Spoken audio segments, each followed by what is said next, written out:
అందరికీ జై భీమ్. నేను మీ సురేంద్ర. అంబేద్కర్ సైనికుడి ఛానల్కు స్వాగతం. ఈ వీడియో చేయడానికి ముఖ్య ఉద్దేశం ఏమిటంటే, ఎస్సీలలో ఉన్న ఒక మాదిగలకు సంబంధించి మాదిగలు ఈ భారతదేశంలో ఎక్కువ జనాభా ఉన్న మాదిగలు.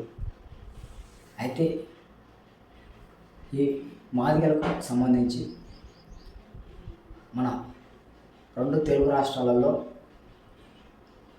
ఏ విధంగా అయినా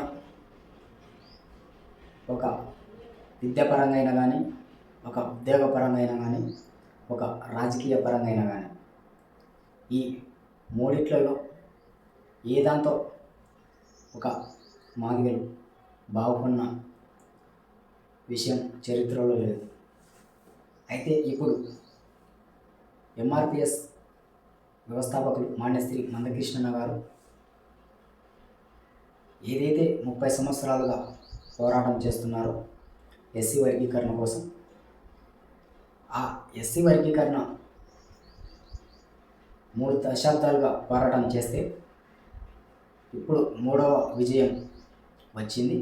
అయితే ఇప్పుడు మన రెండు తెలుగు రాష్ట్రాలలో ఈ ఎస్సీ వర్గీకరణ న్యాయమైన డిమాండ్ అని ఏదైతే రాష్ట్ర ప్రభుత్వంలో ఉన్న ముఖ్యమంత్రులు ఎస్సీ వర్గీకరణ న్యాయమైన డిమాండ్ ఇది రాష్ట్రాలలో అమలు చేసుకోవచ్చని ముఖ్యమంత్రులు ప్రకటించిన తర్వాత కూడా కొంతమంది మా దళిత మేధావి సోదరులు ఈ ఎస్సీ వర్గీకరణను ఆపడం కోసం, ఈ ఎస్సీ వర్గీకరణ రద్దు చేయడం కోసం శతవిధాలుగా ప్రయత్నాలు చేస్తున్నారు.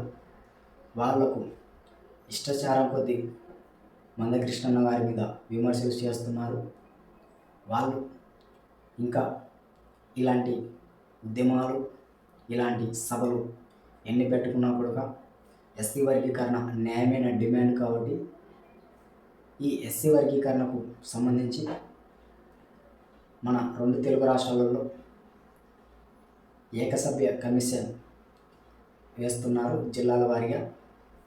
ఈ జిల్లాల పర్యటన అయిన వెంటనే మనకు ఎస్సీ వర్గీకరణ నివేదిక ఇస్తారు. తర్వాత ఎస్సీ వర్గీకరణ అమలు తేదీని కూడా ప్రకటిస్తారు.